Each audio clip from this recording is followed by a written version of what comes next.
দর্শক, বিনোদন বিন্দাসে স্বাগত। বাংলা সিনেমা ইন্ডাস্ট্রিতে প্রতিনিয়ত কোনো না কোনো আপডেট থাকছে, এটি সিনেমা প্রেমীদের জন্য আনন্দের।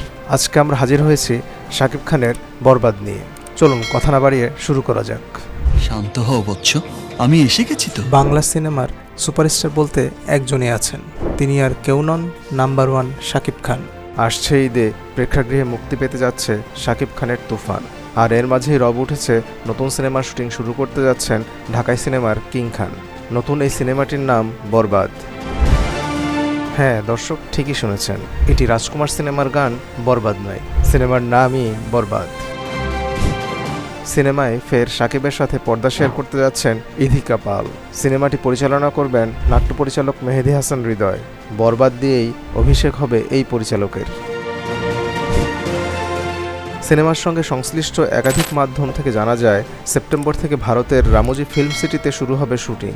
এতে প্রধান দুই চরিত্রে অভিনয় করবেন শাকিব, ইধিকা। এছাড়াও সিনেমাটির একটি গুরুত্বপূর্ণ চরিত্রে দেখা যাবে মিশা সওদাগরকে।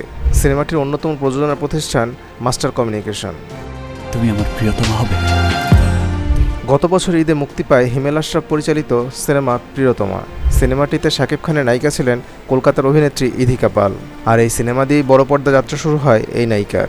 প্রথম সিনেমাতেই জনপ্রিয়তা শীর্ষে শাকিব ইধিকা জুটি। পরবর্তীতে কবি নামক সিনেমায় শরীফুল রাজের সাথে অভিনয় করেন ইধিকা, আর বরবাদ হতে যাচ্ছে এই নায়িকার তৃতীয় সিনেমা।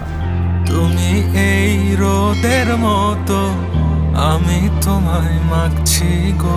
সো গাইজ, আজকে এ পর্যন্তই। ভালো থাকবেন, বিনোদন বিন্দাসের সাথেই থাকবেন। Good bye, tata. তুই হিরো, আমি হিরোইন, পিকচার হাউসফুল।